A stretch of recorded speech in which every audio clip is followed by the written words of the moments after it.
Hey, what is up guys? So we got another deck profile that's going to be super good going into that new April ban list. But anyways, if you guys are just here in that deck, I'll put a link down below in that description box where you can download the YDK file. But anyways, this is Valens' deck. He won YCS Prague with this deck, and I really like how it incorporated the new Mask Hero Dark Law. Really cool stuff. You'll notice that there is 4 cards missing because of the ban list, and we'll go ahead and talk a little bit about that. There's actually 5 cards missing, but like, come on, we should probably play Crush card buyers in the deck. Like, pretty much everything is a target. But anyways, this is not the actual side deck. These are cards that you can put in over here for the last 4 cards. It's all kind of up to player preference. But anyways, let's go ahead and jump right into it. So first off, there's 3 copies of Seer, there's 3 copies of Mathematician, 1 copy of Libic, 2 copies of Farfa, and 3 copies of Graph. Then we have our 1 Lonely Forever Alone Tour Guide, and then we have 3 copies of Skarm.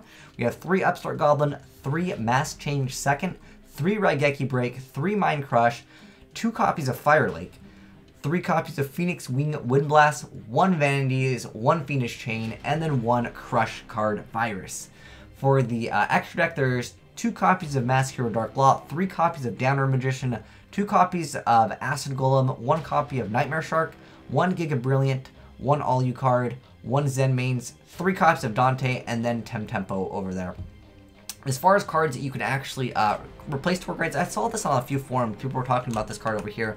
It's called Dark Eruption, and it lets you target 1 dark monster with 1500 or less attack in your graveyard, and you get to add that target to your hand. So pretty much, yeah, you recycle tour guide. I mean, you basically only need really 1 to get started with this card, but I mean, if you don't open up with it, yeah, of course it could be a dead card, but I just wanted to mention it. You know, maybe some players want to try it out, test it out, see if you like it. But over here is the cards that I mainly want to talk about, the cards that have a lot of potential if you want to just try them out yourself. So let's go ahead and go with Vanity's Fiend. I mean, it's pretty easy to get a monster out in this deck, and you can sometimes just instantly win. Some players were teching one of these, or maybe one of Majesty's Fiend. Surprisingly, to see the guy not even have BLS, I think BLS is a pretty fantastic card, but nonetheless, he didn't actually want to play it, which I think is absolutely crazy. I mean, from you guys knowing me, you guys know that, like, I love BLS. I think BLS should be in here. That's another card that I wanted to mention. Hands down, if you want my advice on here, play Blackluster. I mean, how often do you make a Dante in the deck? You know what I mean? But I know sometimes you want to put Dante back on the field. You know, you want that target there. So, you know, if it's in your graveyard, sometimes you would rather keep it there than banish it. But I understand. I think you should play this card. That's personally my take, and same thing with Crush Card. But nonetheless, we only had so much room over here down below to add cards. But yeah, you can definitely try out these yourself to see what you like. Another really good card is actually Ryza. This and Shadal Dragon was actually mentioned by Jeff Jones, and I think that they're excellent cards.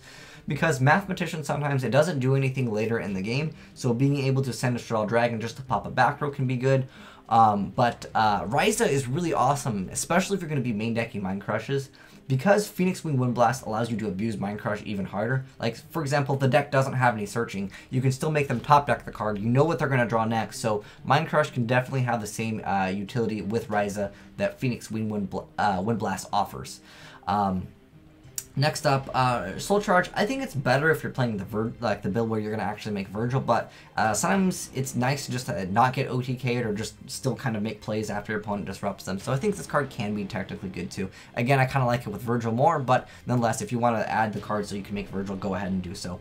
I put 3 MST here. I feel like you really need to get rid of Vanity's Emptiness more than anything, but you know, if you want to just put 1 in here or just none and side deck them, I would highly recommend you to at least have MST in your side deck, because sometimes you run into some crazy stuff and it just really helps out. I mean, most of these cards can deal with the problematic cards anyways, but it's nice to just have MST at least in the side deck. Personally, for me, I really like Torrential here. Torrential and Bottomless, I would say, are like kind of like the splashable trap cards. Most decks will play them. You can definitely make use of both cards, but I feel like Torrential is just really strong, just because not only does it get rid of everything, but most of the time you're getting free pluses off the cards anyways.